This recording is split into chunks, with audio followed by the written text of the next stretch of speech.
Everyone you know has a side hustle in 2026. The guy at the gym is dropshipping trainers from China. Your colleague is freelancing on Fiverr after office hours. Your neighbor drives for Uber every single weekend. And somewhere on your Instagram feed, there is always someone flashing a screenshot of their passive income, conveniently cropped just above the expenses column. So naturally, you start asking yourself the question everyone eventually asks. Should you be doing this too? Here is what nobody is talking about. Two guys, same salary, same city, same starting point in life. One of them spent 3 full years grinding a side hustle around his day job. Early mornings, late nights, weekends sacrificed, the whole thing. The other one did nothing extra. No hustle, no grind, no sacrifices. And when we ran the actual numbers at the end of those 3 years, the guy who did nothing came out ahead, not by a little, by a number that will make you question every side hustle video you have ever watched. Now, if that sounds wrong to you, good. That reaction is exactly why so many people are losing this game without even realizing it, because the side hustle industry is worth billions, and it profits every single time you believe the math works in your favor. By the end of this video, you're going to see the real numbers, the hidden costs nobody puts in their thumbnail, and the one thing that actually builds wealth faster than any side hustle ever could. And if this is your first time here, we do this every single week. Real numbers, real regrets, no fluff. Hit subscribe before we get into it, because this one is going to hurt a little. Meet Ryan and Jordan, both 27, both living in Leeds, both taking home £2,400 a month after tax. Ryan is the guy who decided enough was enough. He had watched the YouTube videos, scrolled the Reddit threads, and convinced himself that a side hustle was the missing piece. So in January, he started driving for Uber Eats on weekends, 6 to 8 hours every Saturday, every Sunday. Rain, cold, traffic, all of it. In his first month, Ryan made £380. He told his friends he felt like he had cracked something most people were too lazy to figure out. Jordan heard all of this. Jordan was not impressed. Jordan had one habit and one habit only. Every single month, without thinking about it, £200 went straight into a low-cost index fund. No apps to manage, no customers to deal with, no weekends sacrificed. Now, on paper, Ryan looks like the winner here. He is doing something. He is hustling. He is making extra money every single month. Jordan is just sitting there, quietly moving money into a fund and getting on with his life. But here's the thing about paper. It only shows you what people want you to see. It does not show you the tax bill. It does not show you the wear on Ryan's car. It does not show you what Ryan stopped doing the moment his weekends disappeared. And it definitely does not show you what happens to a person when they spend 3 years trading their only free time for money they did not actually need to trade for. The real story starts when you look at everything paper leaves out.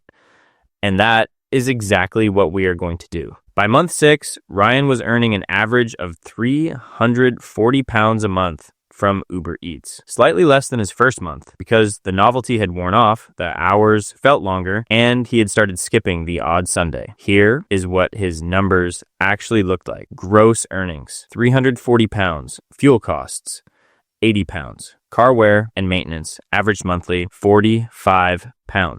The portion HMRC would later want in self-assessment tax, £68. That leaves Ryan with a real take-home from his side hustle of approximately £147 a month. £147 for giving up both days of every weekend. Jordan, in the same 6 months, had put £1,200 into his index fund. With average market returns, that pot had already grown to just over £1,260.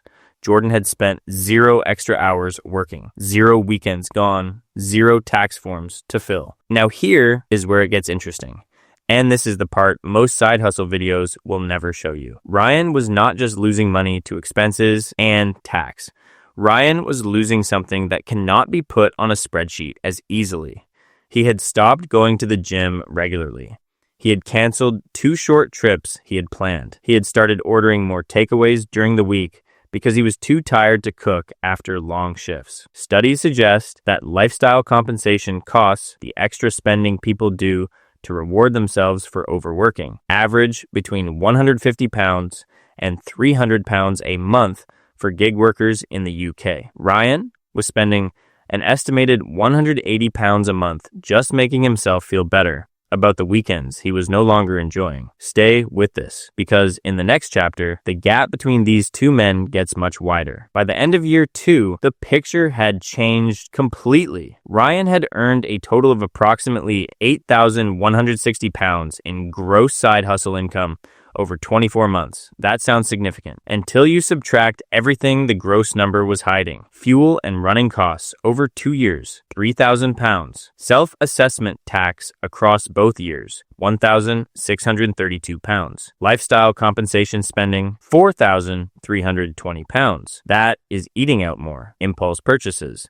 The small luxuries Ryan bought himself because he felt he deserved them after working 7 days a week. Ryan's net gain from 2 full years of side hustling, negative 792 pounds. He had worked every weekend for 2 years and was nearly 800 pounds worse off than if he had done nothing at all. Jordan, in the same 2 years, had contributed 4,800 pounds into his index fund, with compounding returns factored in. Research indicates his pot had grown to approximately 5,200 pounds.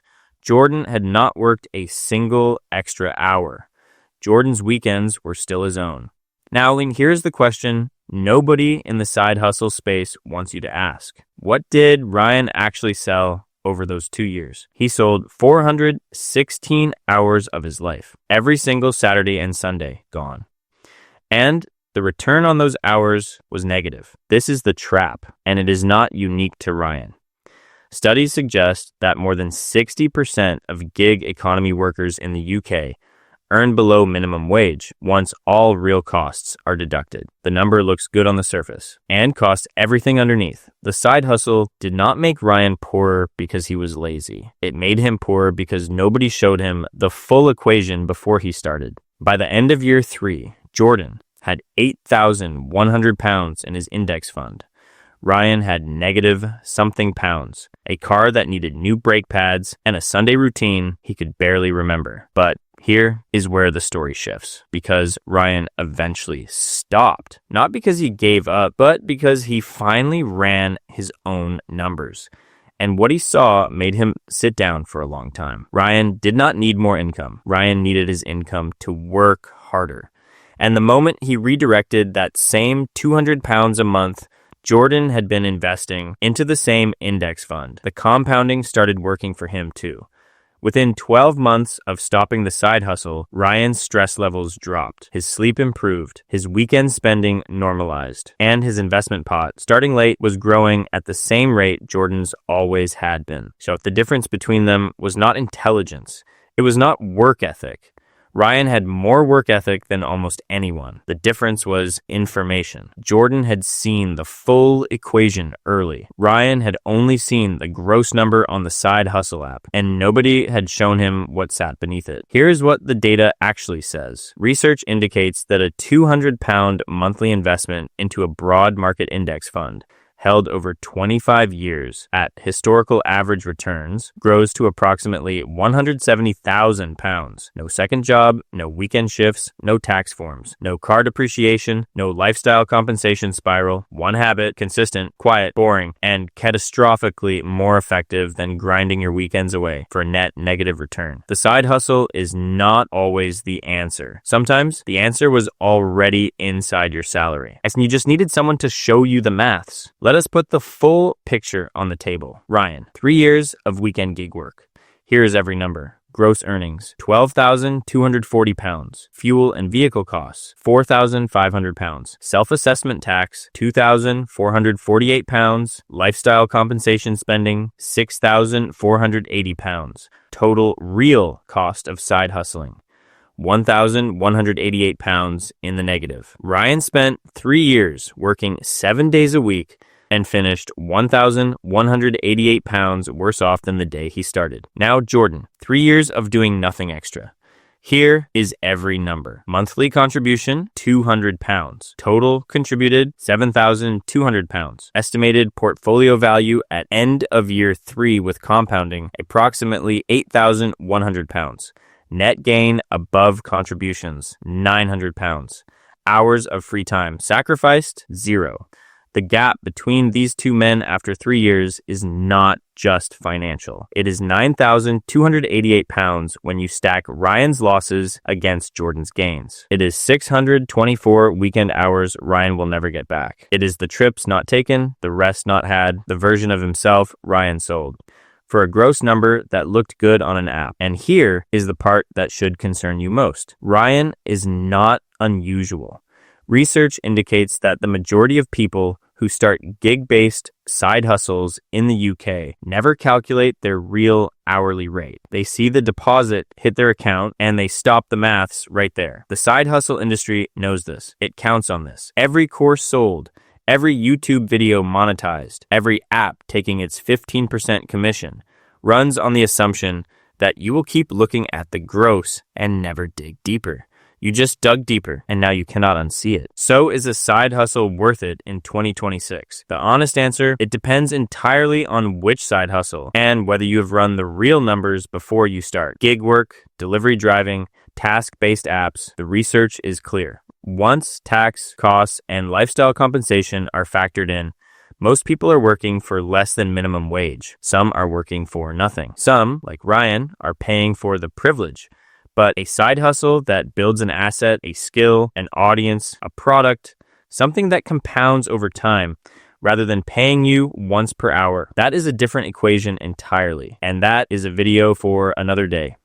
What Ryan and Jordan's story actually tells you is simpler than any of that. The most powerful financial move available to most people on an average salary is not finding more ways to earn. It is making sure what you already earn is working while you sleep. Jordan did not beat Ryan because he was smarter or luckier. He beat him because he understood one thing early: time in the market beats time in the car. If you are sitting on a salary right now and every spare hour is going into a side hustle that has never had its real numbers run, do that calculation tonight, not the gross, the real number. Because the version of you 3 years from now is going to be built entirely on the decision you make in the next 30 days. And that decision is worth getting right.